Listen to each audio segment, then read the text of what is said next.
বিসমিল্লাহির রহমানির রহিম।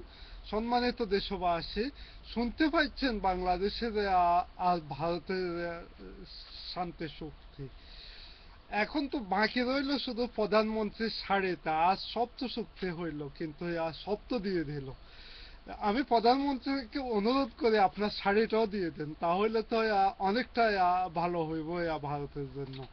তারপরে চুক্তি হয়েছিল, তারা ভারতের বিভিন্ন কোম্পানি বাংলাদেশের সাথে ব্যবসা করতে পারবে, কিন্তু বাংলাদেশে কোনো কোম্পানি ইন্ডিয়াতে ব্যবসা করা সম্ভব না।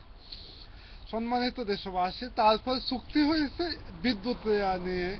চুক্তি করেছে বিদ্যুতের চুক্তিটা যেভাবে করেছে, যেমন যেমন বাংলাদেশের কোম্পানিগুলা আন্তর্জাতিক মানসম্পন্ন, ওইখানে বাংলাদেশের কোনো কোম্পানি আজকে ওইখানে স্থান পাচ্ছে না বিদ্যুৎ খাতে কোনো বাংলাদেশে উৎপাদনের জন্য।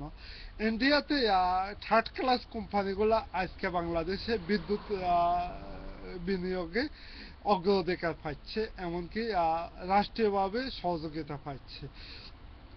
তারপরে চুক্তি হয়েছে বন্দর নিয়ে।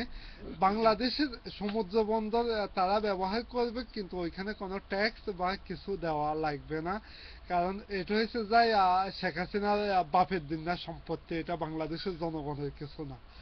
তারপরে চুক্তি হয়েছে কি সীমান্ত বিভিন্ন সেট মহলে সবগুলা চুক্তি হয়েছে। সব জায়গায় তো ভারত জিতলো, বাংলাদেশে তো কিছু দেওয়া ছাড়া কিছু পাচ্ছে না। তারপর বলতেছে ইন্ডিয়া 300 কোটি টাকায় বাংলাদেশে দেশকে ঋণ দিচ্ছে। 300 কোটি টাকা কি খাতে কিভাবে ব্যবহার করবে ইন্ডিয়া? আজও প্রতিদিন অনাহারে মানুষ আত্মহত্যা করতেছে, কিন্তু বাংলাদেশে $300 কোটি ঋণ দিতেছে।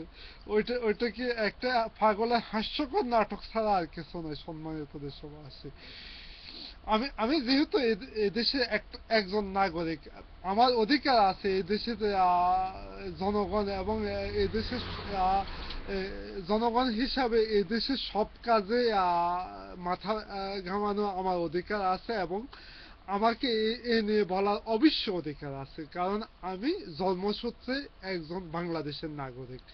হয়তো এখন ইউরোপে বসবাস করি, এই জন্য কিন্তু আমার মাতৃত্ব অধিকার কিন্তু এখানে শেষ হয়ে যায়নি। সম্মানিত দেশবাসী, আপনারা আপনাদের যার যা অবস্থান থেকে আপনারা প্রস্তুতি নেন এইখানে আপনাদের প্রতিবাদ করার জন্য।